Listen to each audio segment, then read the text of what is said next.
Hey, what's going on YouTube? If you're returning, welcome back to another Tech Tuesday. If this is your first time here, I'm a do-it-yourselfer, and the purpose to these Tech Tuesday videos is to talk about various technology from a more average user's perspective rather than an advanced or professional user's perspective. In our first Tech Tuesday video, I talked about why I was switching from the Canon M50 over to the EOS R. I'll link that up here. We are filming on the M50 today with the Rode Video Micro, so I apologize for the echo in here. I'm filming in my kitchen and dining room area, which is very echoey, and the Micro picks up a lot of that echo. But in this week's video, we are talking about accessories. Now, most of these accessories are not exclusive to the EOS R. Some of them are carryovers from what I was using with the M50, and these are things that I use in my type of filming, which is more of a run and gun type of filming. I need things that'll just kind of add to my flow and make things easier. So that's what we're talking about today, and we're gonna jump right into it. These are in no particular order, and let's get to it. So the first thing that we're going to talk about today is an ND filter. I'm just going to briefly talk about it. There are better videos out there that explain what an ND filter is and what it does and the purposes of them. This is a variable ND filter from K&F Concept. And for my uses, I don't really care for it. I prefer having the lens hood on here as well as the lens cover. And with the ND filter, I can't use the hood and I can't use the cover.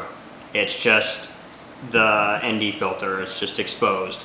So I'd rather just put it on there, do what I need to do, and take it off. Maybe I'll just close down the aperture, I don't know. But for my type of filming, I don't really care for it. It does do what it's supposed to do. I just prefer having extra protection on my camera and not having this be my only source of protection. That's just me. So the next thing that we're going to talk about is probably my favorite accessory for the EOS R. This is exclusive to the EOS R because this is a grip extension. It is specifically designed for the EOS R and the lines. I did get the battery grip extension and it was okay. I did like it. I did like how it felt, but it added a lot of bulk and a lot of weight. There were a couple advantages. You had 2 batteries in it, so you had a lot longer battery life. If you shoot portrait photography, it was great for that. I don't really shoot much photography. I'm mostly shooting video. So the battery grip extension wasn't great for me. It also, like I said, added a lot of weight and it's already a heavy setup. So I ended up returning it and getting this grip extension. It did not come with a door. You just remove the door off from the bottom of the camera and then put it on the grip extension. The battery's tucked in there a little bit more now, but you can still get in there and get to it. That's not a big deal. For the EOS R, the memory card's on the side, so that's not a problem.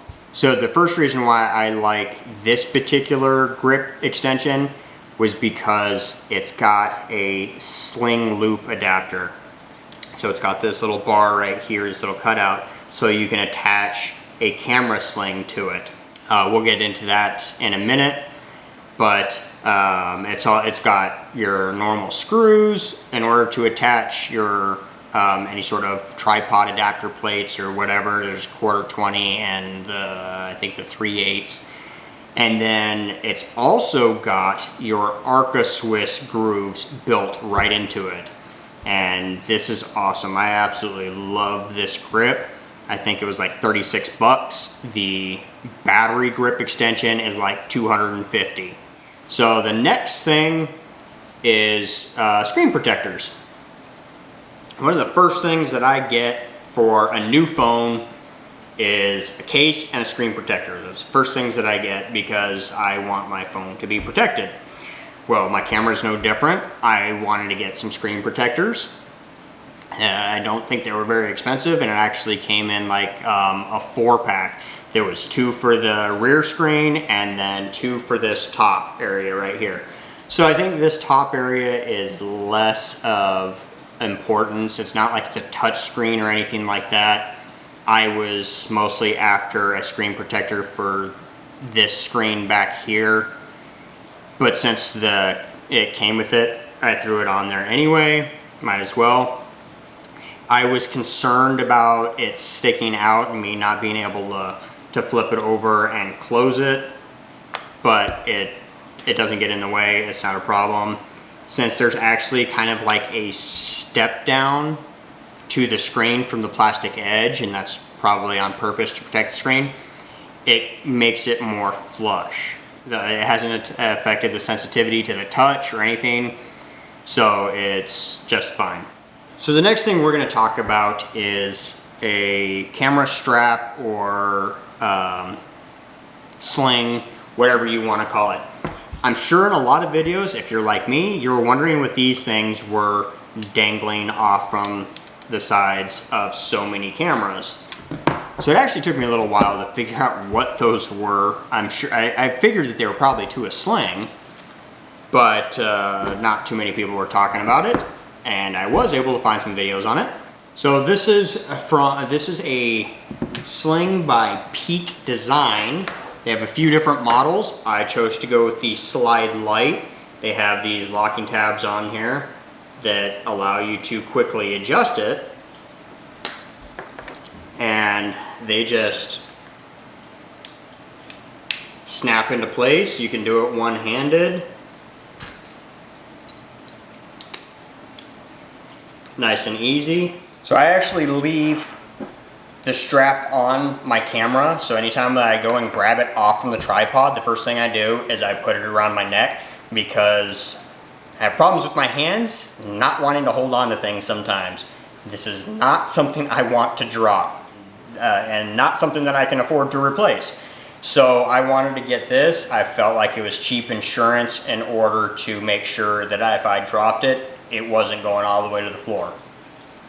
Plus, it can also help when it comes to like videoing stuff, to give you a little bit more stability. And the reason why I have it hooked up like this, because if I have it hooked up to the side right here, then it's in the way. So it actually gets in the way of my hand right here. And I don't care for that. That's why I love this grip and where I was able to attach the sling right here. It ends up just being able to just fall to my side and out of the way. And most of the time, if I'm actually using it to stabilize or carry it, I will put it through like this, and that way it can fall straight down like this or to my side, and it's nice and easy. So the sling is the next thing. This Peak Design is really good. I thought about just using and I actually would have just used like a Magpul sling for like a rifle, but I would still need these clips right here, and I couldn't really find them. Amazon didn't really have them available that I would get in a decent amount of time, so I ended up just getting the whole sling. The advantage to having like something like the Magpul is the adjustment would have just been on one side, and it would have been quicker and easier to manipulate.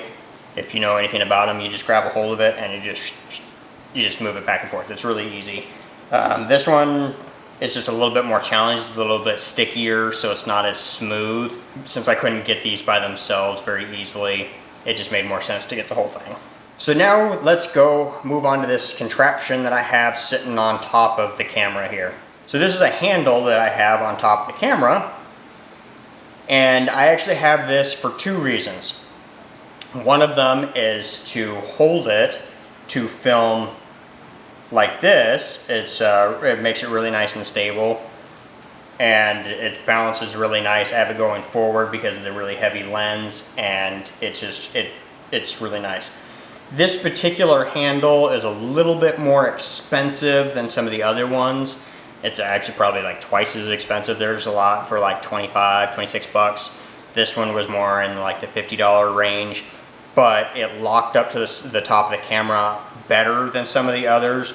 I like how it has an Allen key right in the side of it. It's just held in there with a magnet.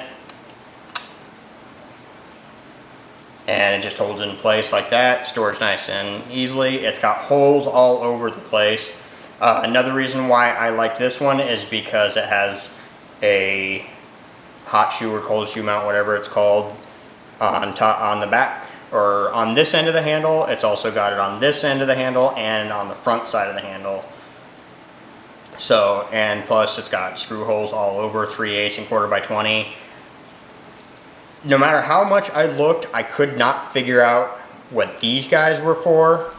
Right here, I couldn't find anything that actually goes into those. There's actually a hole on the side of it right here, and there's like a small piece of aluminum bar that goes in there. So if I actually loosen this screw back here, it'll come out. So that's what it looks like. So I actually really like it like this, because most of the time I was running it with just the microphone sitting on top of the handle, or on top of the camera without the handle or the light. But when I put it up on the tripod and I have it up high, I'd be like standing on my tippy toes, like trying to see the top of it to see if the microphone was on, and it was really difficult. So now with it being on the side, I can see it really easily. It's really clear, and I have no issues with it. So I absolutely love it. The handle makes it really nice and easy to carry, and it also pushes the light out a little bit further. You can see that it's a couple inches further, so you're less likely to have shadow from the lens. So speaking of the light, this particular light I picked up on Amazon. It's not available anymore. But the reason why I wanted this one is it's rechargeable. It has a dimmer on it, so I can adjust the brightness. The other cool thing is that these covers are magnetic, so I can flip and pop that one off. There's an amber one on the back. Take that one off, and then I can put it on like that. It's really super easy. I mean, honestly, I never use this one. It stays on the back. And it can also run off from AA's, I believe, but the important thing to me was that it was rechargeable. So it's just a simple light. You can find any light that will do. So the next thing we're moving on to is microphones. So this are the Pico mics from Pico Stream. These were available on Amazon like 2 years ago. Unfortunately, they've been unavailable for a long time. I'm not sure why. I don't know. I haven't looked at their website to see if something's going on with the company or anything like that. But I absolutely love this setup. So if you're not familiar, these are the microphones right here. There's 2 of them. They're held in with magnets. They go in, they dock, and then they turn off. Unfortunately, they don't charge until you actually plug the whole thing in to charge it.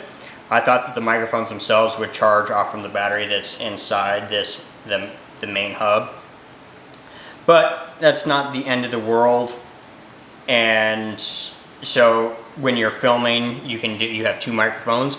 You can put one on one person and one on the other, which is fantastic. I do it this way rather than having a microphone like this. For one, the audio's better coming out of here that I'm finding. You can hear the echo coming out of the Pico Micro. You can hear the echo coming from the Rode Video Micro. This one doesn't seem to have that. And this is what the audio sounds like coming from the Pico Stream microphone. I'm still in the dining room, so hopefully you can hear a difference in the echo. There's a considerable amount of difference. Also, another thing that I like, so Rode does have some small lavalier mics. I believe they're the Wireless Go. Now I think they have the Wireless Go 2, which comes with 2 microphones and the receiver, so there's 3 pieces. For one, I like how this stores. This stores nice and neat and clean. It's all together. Microphones are always where I need them. Another reason is you can see the size of them. These guys are really small. So when I am working around the garage or doing a project, I put it on my shirt, I clip it there. It's not in the way very much. I had these extra little microphone like protectors, windsocks, whatever you want to call them, these foam covers, and I was able to just slide them on the microphone because that's where the microphone actually is. You can see the hole right there, that's the microphone. So if I didn't have that on there and I put it on the shirt, that's what it looks like. So it's really small. The only downside that I have found, and this is just me griping, and maybe just a nitpick or whatever, is when I'm working and I'm bending around, it has a tendency to tilt and stick straight out. I don't know if you can see that. And it's just, it bugs me. It drives me nuts when it does that. I've been trying to, as you can see, I've been trying to stick it over to the side, which has been helping. It does it really bad when it's centered right below me. It does it like crazy. So I've been trying to do it over to the side. The audio still seems to be good, and it hasn't been doing it as much.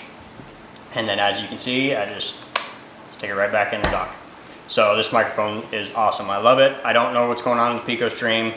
I'll still put a link in the description so you can at least click on it and go check it out. So the next accessory we're going to talk about is a tripod.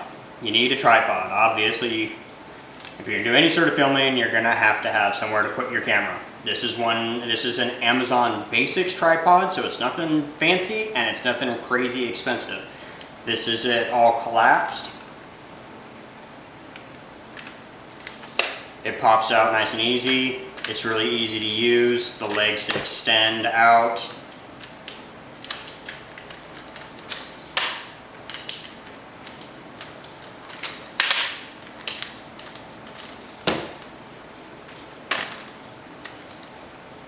So this is the height of it all set up. But this is not as high as it goes. So it actually has a little crank on here so that you can actually bring it up even higher. So it has all your normal adjustments. You can throw my camera on there so you can get an idea. So with it set up on here, you can see that we can turn it to wherever we need it. Now this isn't a videographer's tripod. So the nicer ones, I think they're called a fluid head or something like that. So if you actually want to use this in order to get footage, you're not going to get that smooth of footage because it kind of sticks and then jumps, and a fluid head is going to be a million times better for that. That's not what I do with it. I just set it, I film what I need to film, and that's it. So we got our pan from side to side, we loosen the handle, and we got tilt. And if you are using it for photography, you can even loosen it up and it'll tilt to the side. The tripod uses just quick release plates with 1/4 so you can screw it into the bottom of whatever, and then they just go into place and they snap in. So it's real nice and easy. Now the next thing I'm going to talk about is the Arca Swiss adapter. So the way that I have it is I have it on the Amazon Basics adapter to the Arca Swiss. So there's actually a specific reason why I did this. Now I could just put the Amazon Basics right into the bottom of the grip, and that's what I was doing at first. But I got another accessory that I wanted to be able to use quick and easy. So that's why I got this Arca Swiss adapter. So we can just put this on and then just slides in and we lock it down. So it's quick and easy, it's really nice. So let me show you why I decided to use this Arca Swiss adapter. So lately I've been trying to make my videos a little bit more interesting and add in different camera angles, and one of those camera angles is the normal like vlogging angle. But using this to vlog with is not easy. This thing's heavy. I showed you that in the first Tech Tuesday video when I was comparing it to the M50. It is heavy. So I needed something that was strong enough in order to hold it out there. Obviously, I mean, this is the weak point right now, is the dental floss hanging out of my sleeves. But I actually showed a different like selfie stick that I could use for the M50, but it's not strong enough to use for the EOS R. I'm actually using that right now in order to hold the M50 because I was showing you my tripod. So this is what we picked up. So this is the switch pod. I'm sure you've seen videos out there from like Peter McKinnon and Matty Kapoya and various other channels talking about this thing. This thing's actually really cool. I like the way it's designed. If you don't know, so this is what it looks like. So you'd be holding it out there, doing your thing. You have your camera on top and you're vlogging, and then you can just flip it out and set it down. So it's really nice, and it's really convenient, it's really quick. So, and what I told you, I'm a run and gun type of person, so quick and easy is what I need. So that's why I was never a fan of the Gorilla Pod. I never intended to buy one, I never have. But this was really cool. What was even better, I'm like, yeah, I can save 10% if I buy it used on Amazon, which normally it's 100 bucks. And it was used, it was $90. But what was cool is it came with this switch head ball adapter, which by itself is like $30 or $40, I think. So I was able to get that. I don't know if that was a mistake. I'm not gonna tell them. And so it actually came with it, so that was actually pretty cool. I'm not a big fan of ball heads. That's why I have the Amazon Basics and not one with a ball head. It just takes too much to get it adjusted and level. So I'm just not a big fan of ball heads. But for this particular application, I'm glad that it came with one. So, and I don't think it was supposed to. And that leads me to why I did the Arca Swiss adapter on the Amazon Basics tripod. So I wanted to be able to take it off and quickly be able to slap it on here without having to like screw it into the quarter 20 and unscrew the plate from the Amazon adapter or whatever. So now I just have this tiny little Arca Swiss adapter that I'm just able to take my camera, lock it down, and now I'm ready to go. Yeah, it's heavy, as you can see. I mean, my arm's kind of straining. But the nice thing is it's not so bad. So when I'm kind of out here like this, it's easier. It does make it a lot easier than trying to hold the camera up here like this. I'm having to hold it a lot higher, and I can feel my arm straining a lot more. But with the switch pod, my arm's down lower, and it's not so much of a strain. So this was awesome. It's missing the magnet. It's something that I can fix if I get around to it. As you can see, like when I switched to this, you can see that it just flops open. It's supposed to be held closed by magnets. This one is missing one. I don't really care. I might be able to get a magnet if I like emailed SwitchPod or something like that, but I don't care enough. It's not high on the list of my priorities right now to take care of that. And this is the vlogging angle from the SwitchPod. So as you can see, I'm just holding it out with my arm. I can flip the legs out and set it down. It's nice and easy, quick. Love it. So the last item I wanted to show you is a lens collar tripod mount. Canon doesn't make one for the 24-70 f2.8. I got this one from iShoot off from Amazon. This is actually made for the 24-240, I believe. It says 79 millimeters, and I measured it, and this is 79 millimeters, so I thought it would work. I did have to make a few changes to it in order to get it to work on this lens. So one of the things that I had to do on the inside of this ring here, there's actually like some like rubber adhesive on the inside of the aluminum. It's not adhesive to the lens side, but it kind of protects it, gives it some cushion when you put it on there.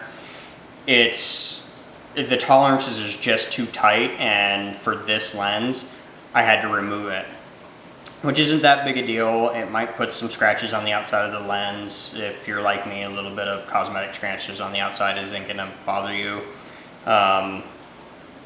It doesn't bother me. So the next thing that I had to do was actually take a Dremel I had to actually cut out a little notch out of the aluminum in order to get to the lock. This is the lockout switch that keeps you from being able to zoom the lens. And as you can see, for the 24 to 240, it's in a different spot. So for this one, I actually just had to take a Dremel, notched out there, and then I was able to use it on this lens. With the battery grip on there, I just couldn't, it wasn't working. It wasn't working for me. I didn't like it, and I took it off and I just threw it in a drawer. It wasn't actually until I was getting ready to film this video till I saw it, and I'm like, hey, I want to try it with the new grip and see how that works. And it actually looks pretty good. It works pretty good, and that's why I chose to include it in this video.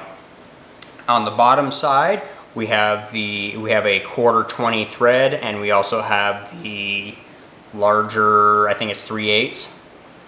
So we have the 2 standard size threads in the bottom here. So you can put any sort of plate on there that you want.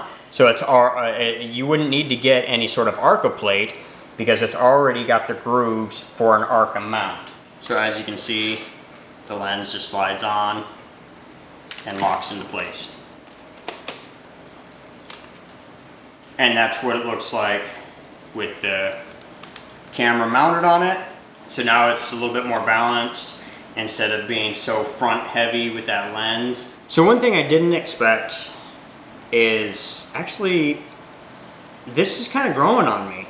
After playing with it with the new grip extension instead of having the battery grip extension, because the battery grip extension, it got in the way. So I'd actually have to take the grip off in order to take the lens off because they interfered with each other. So I returned the battery grip, but this has just been sitting in a drawer, so I haven't even actually tried this. So once I've played with it with the new grip extension, this is actually growing on me. So I'm probably gonna play around with this a little bit more, and it's got the Arca Swiss, so it's gonna work fine with my switch pod, and it's gonna work fine with the Amazon Basics. So but it's more weight. So we're gonna go ahead and close this video out on the EOS R. I have the light above it on. I'm using the Pico Stream microphone, and I am holding it with the switch pod right now. So I guess that's it for this Tech Tuesday. Links to these items are going to be in the description if you are interested. Hope you enjoyed this video. Hopefully it didn't get too long and too rambly. So I will catch you guys on the next one. See ya.